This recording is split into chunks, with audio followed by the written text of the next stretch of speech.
Day in Dakar and Banjul, 1 p.m. in Abuja. Many thanks for staying tuned to West Africa Democracy Radio, broadcasting on 94.9 FM and around the world on wadr.org. This is NewsLink. But first, the headline stories. Liberia's electoral umpire cautions against premature celebrations as it urges citizens to await official election results. When people get in the streets because they think they have won, many things happen. You cannot just jump in the street and start saying to everybody that you have won. We just read few of the results. Did they show that anyone here has won anything? So why should anyone be running the streets? Mali's transitional government imposes month-long curfew in Kidal following military takeover. The government of Ghana allocates over 18 million Ghana cedis to provide relief support to victims of the Kosovo Dam spillage. And the World Health Organization WHO unveils the first Global Social Connection Commission to address social isolation. The Commission will work to understand the severity of the health risks that social isolation presents and to map effective solutions and resources. Stay with us for details of these stories and more. Here is Abdullahi Hassan with NewsLink. A warm welcome to our listeners in the Gambia, Ghana, and Liberia, where we begin our broadcast with an update on the pronouncement of presidential rerun results by the National Elections Commission (NEC) that commenced on Wednesday. The national tally at the close of yesterday's briefing by the Commission indicated a 22.33% progress, representing results from 1,315 polling centers out of the total of 5,890. Of this count, the opposition candidate Joseph Boakai takes the lead with 103,041 vote cast, representing 50.71%, while incumbent George Weah with 187,615 vote cast, representing 49.29%, is scarcely behind. While the Liberian Electoral Commission opens at 4 p.m. later today for the continuation of the process, it is cautioning political parties and their supporters against premature celebrations. Between Tuesday night and Wednesday morning, supporters of the ruling CDC and opposition UP party took to the streets in parts of the capital, Monrovia, claiming victory for their respective candidates before the final results were declared. Darlington Popper reports. The National Elections Commission (NEC) expressed concerns over premature celebrations by two political parties, emphasizing that such actions go against the Farmington River Declaration and could contribute to chaos. Madam Devietta Brown-Lassana, the chairperson of the commission, highlighted the need for parties to await the official results. When people get in the streets because they think they have won, many things happen. We don't have control over people getting in the street and causing things to happen that should not be. The best we can do and have done is to tell them that they should wait for the Elections Commission to announce the final results. You cannot just jump in the street and start saying to everybody that you have won. We just read few of the results. Did they show that anyone here has won anything? So why should anyone be running the streets? Simultaneously, the Elections Coordinating Committee (ECC) has urged Liberians to manage their expectations and patiently await the NEC to complete its work. Oscar Blow, the executive director of the ECC, called on the Elections Commission to expedite the counting process and release the results promptly. The ECC calls on all candidates and Liberians to remain calm and await the official results to be announced by the NEC.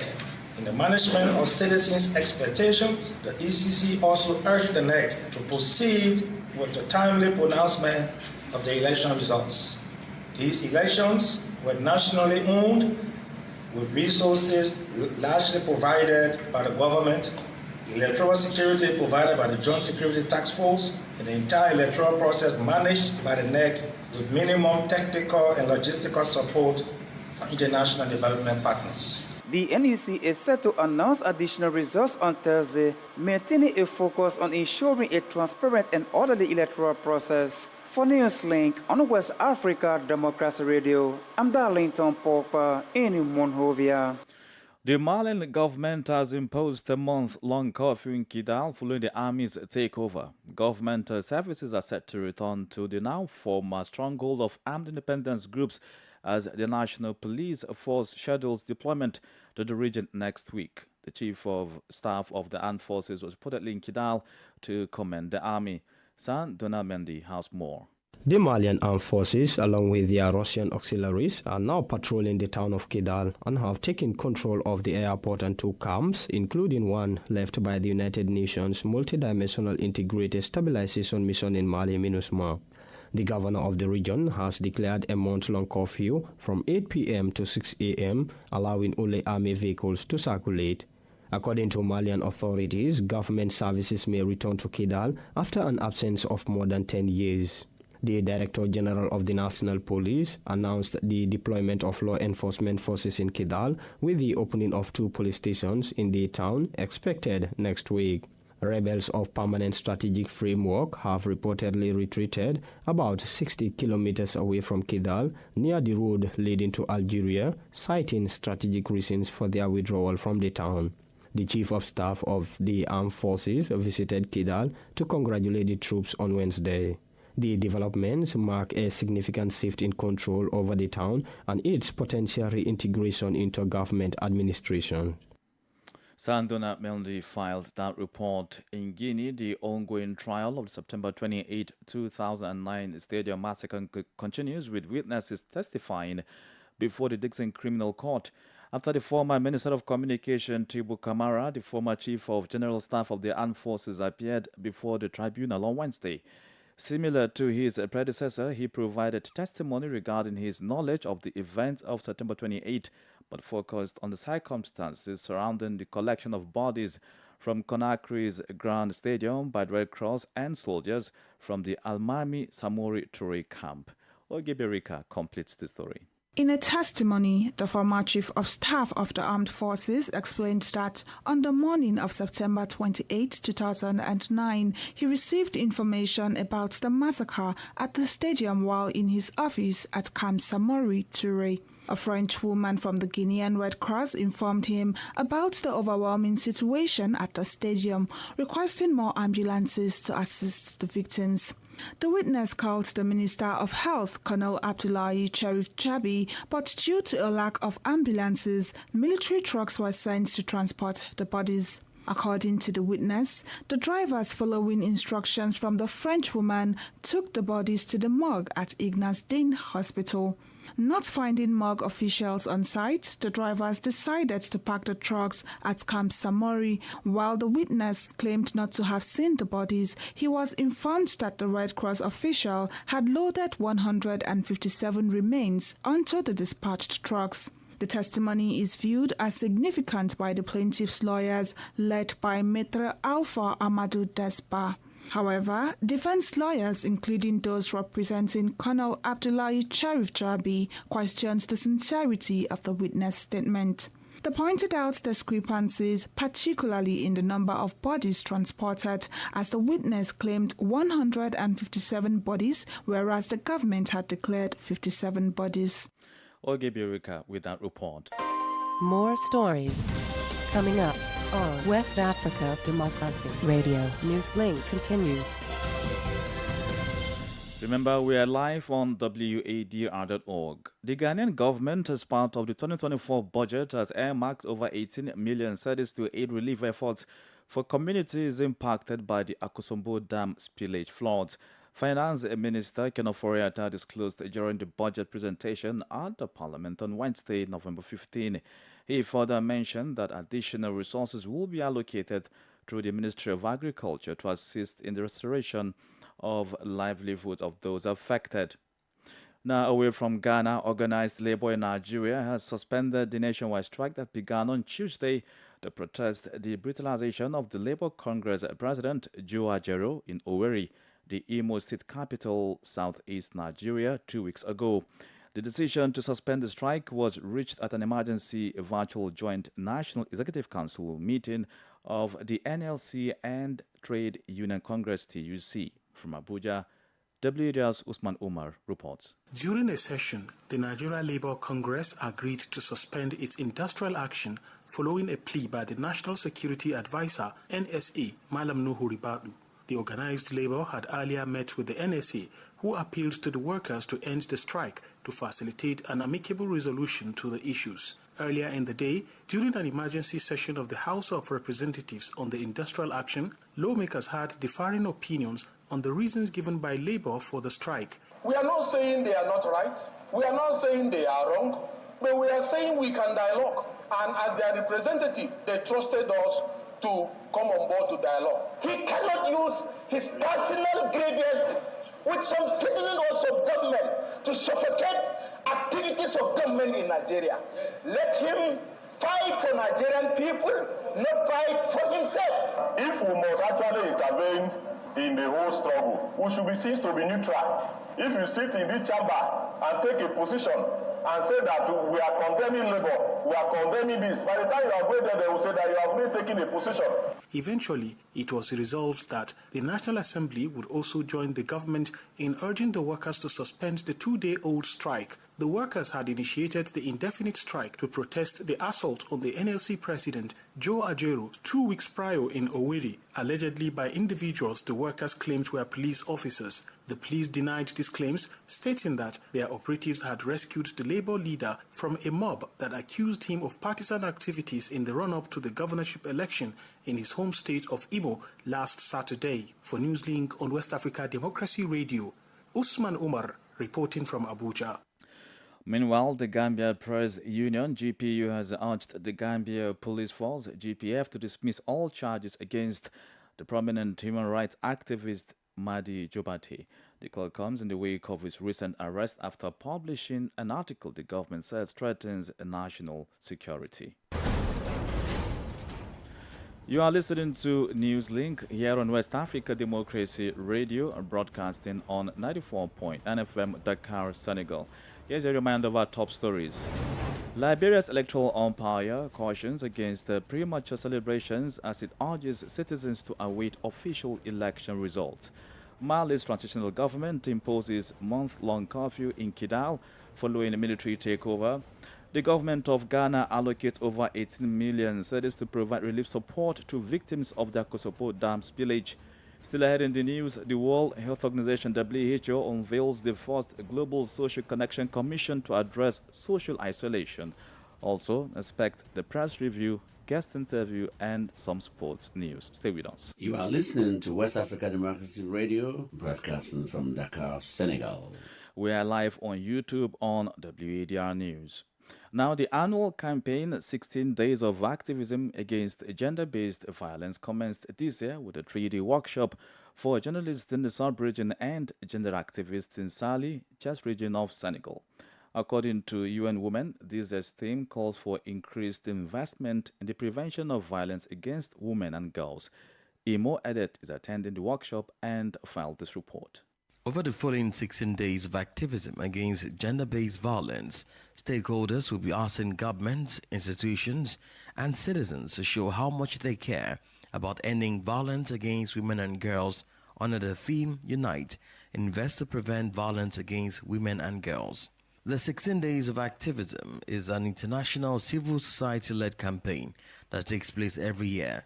It begins on the 25th of November, the International Day for the Elimination of Violence Against Women, and ends on the 10th of December, Human Rights Day, indicating that violence against women is the most widespread human rights violation in the world. Bintu Mariam Traore is an Ivorian feminist. There is violence against women in Côte d'Ivoire, in all Africa, and in all the world. I think that maybe this is different from Senegal. The cause is maybe in Côte d'Ivoire, in Senegal is more conservative, something like this. But in Côte d'Ivoire, maybe we have sexualization against women in the video, music, something like this. If you give money to a woman, you can do what you want, something like this. You can beat her because she is your woman. I think that there is violence against women on each country, but I think that there is different. We can have difference in each country. Today, gender-based violence against women is increasing at an alarming rate.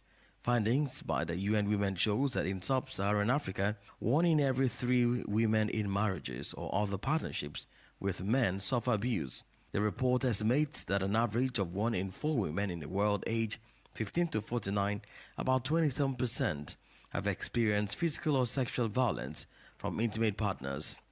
In sub-Saharan Africa, the figure climbs up to 33%. For UN Women Senegal, the 16 days of activism is another opportunity to end gender-based violence. While many countries in West Africa have laws criminalizing sexual and gender-based violence against women, implementing those laws have been a challenge, and this needs to change now. WEDR's Imo added with that report, and more will come from that workshop in our subsequent bulletins. Now, the World Health Organization, WHO, on Wednesday unveiled a commission on social connection.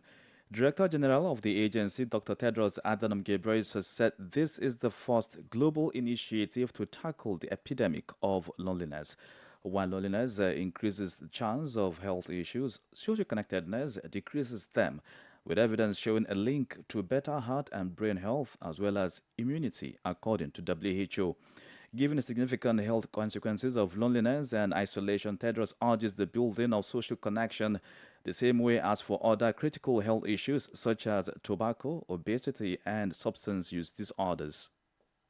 Currently, 1 in 4 older people experience social isolation, and 1 in 6 adolescents is socially isolated and lonely. Though this is likely an underestimate, social isolation and loneliness affects both physical and mental health. It's associated with up to a 50% increase in dementia and a 30% increase in strokes and cardiovascular disease. Social connection has profound benefits for improving health, education, and the economy. Around the world, there are many initiatives to promote social connection in different communities, but we don't yet know which ones work best. We need global leadership to identify the best buys and help deliver the resources needed to implement these solutions. That's why I'm proud to announce the launch of WHO's Commission on Social Connection. This is the first global initiative to tackle the epidemic of loneliness. The Commission will work to understand the severity of the health risks that social isolation presents and to map effective solutions and resources.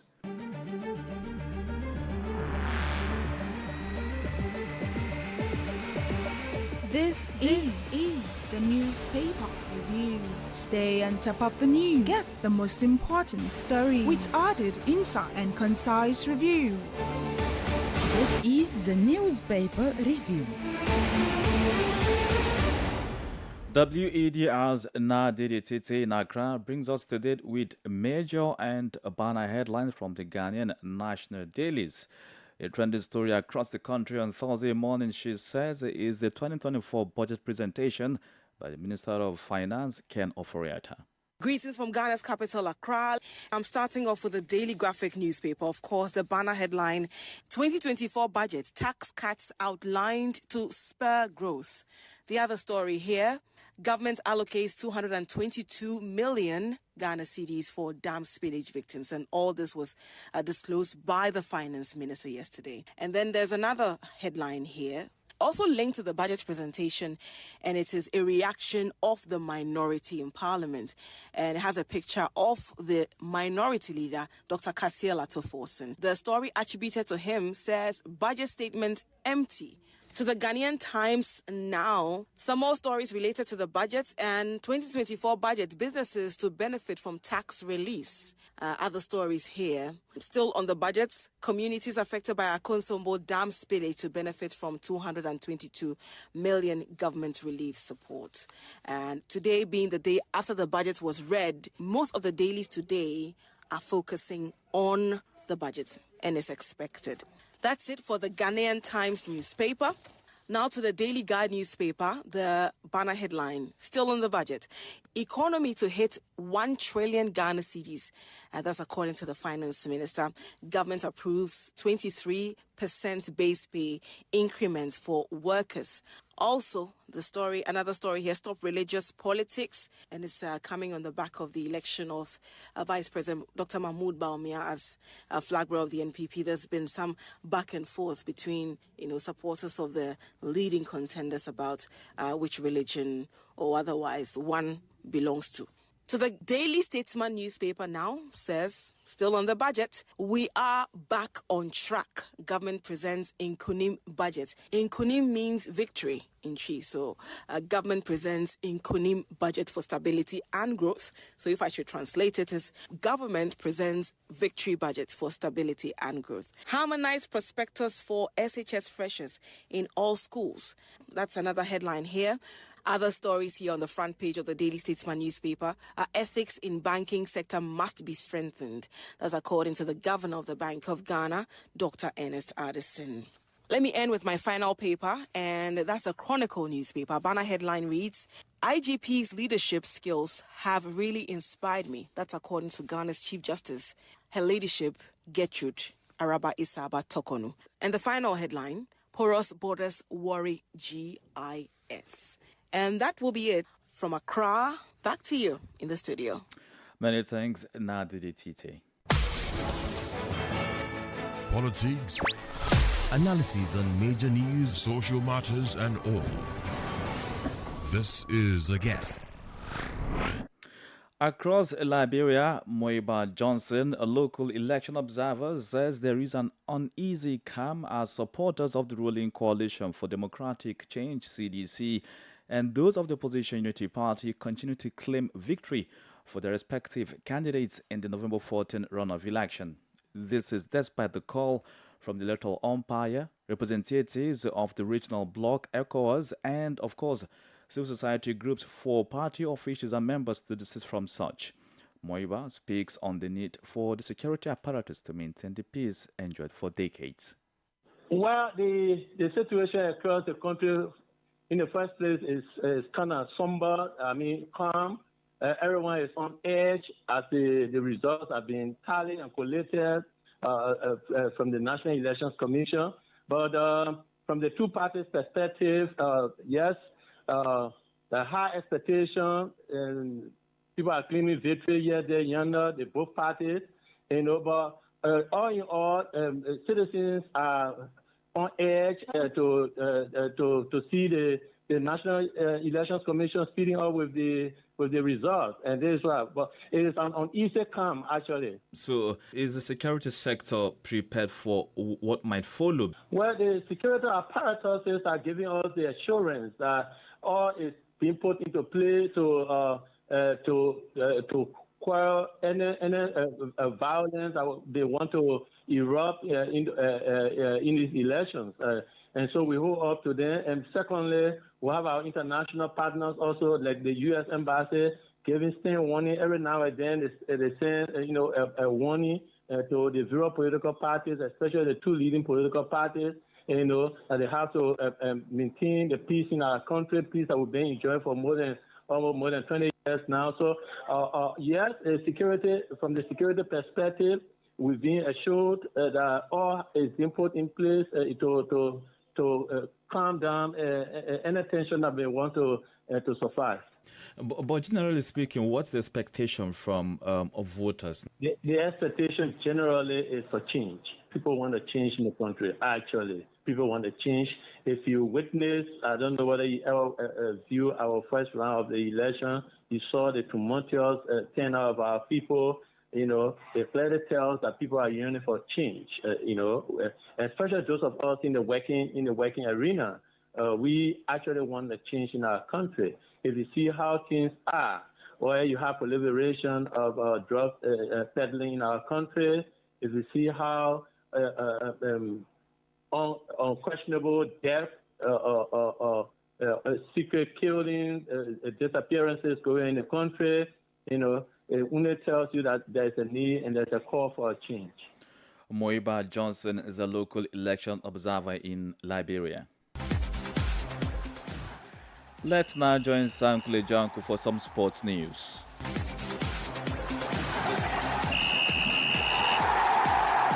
Hello out there, warm welcome and thank you for joining us. Burkina Faso have registered their second successive defeat at the FIFA Under-17 World Cup after a 2-1 defeat by USA Under-17 on Wednesday night. Carol Figueroa put USA ahead 45 minutes into the first half before Nimfasha Bakimes doubled their lead 6 minutes later. Jagjara's 89-minute goal came too little too late as it only proved the consolation for the West African side. Burkina Faso is yet to register a point in the tournament. The Burkinabe youngsters were defeated 3-0 by France before their 2-1 loss to USA. While USA sealed their place in the round of 16, Burkina Faso will only play for pride when they take on South Korea on Saturday, having been knocked out of the tournament. And South Africa's Mamelodi Sundowns booked their third consecutive CAF Women's Champions League final, following their 1-0 win over AS FAR of Morocco in the semi-finals on Wednesday. The South African side had the better of the reigning champions at Korogo's Amadou Gon Coulibaly Stadium on Wednesday evening. The victory was a sweet revenge for Sundown, following their defeat by AS FAR last season in the finals of the Women's Champions League. And that's it for sports. It's back to you. Sports is brought to you by Sankle Janko. And with that, we've come to the end of this edition of NewsLink here on West Africa Democracy Radio, broadcasting from Dakar, Senegal. Thank you for listening, and many thanks to Krista Mukidi and Maudo Juve for the technical support. Do interact with us via social media platforms, X, formerly Twitter, Instagram at WADR News, on Facebook, West Africa Democracy Radio, English service, and stream live on WADR.org. Coming up at the bottom of the hour is our flagship environment program, Enviroscope in English, which will be followed by the second edition of our news broadcast in French, Info Chez Vous, at the top of the hour of 1 p.m. I'm Abdullahi Hassan. Good afternoon. And many thanks to you for listening to NewsLink via Hot 104.3 FM, New Me FM 94.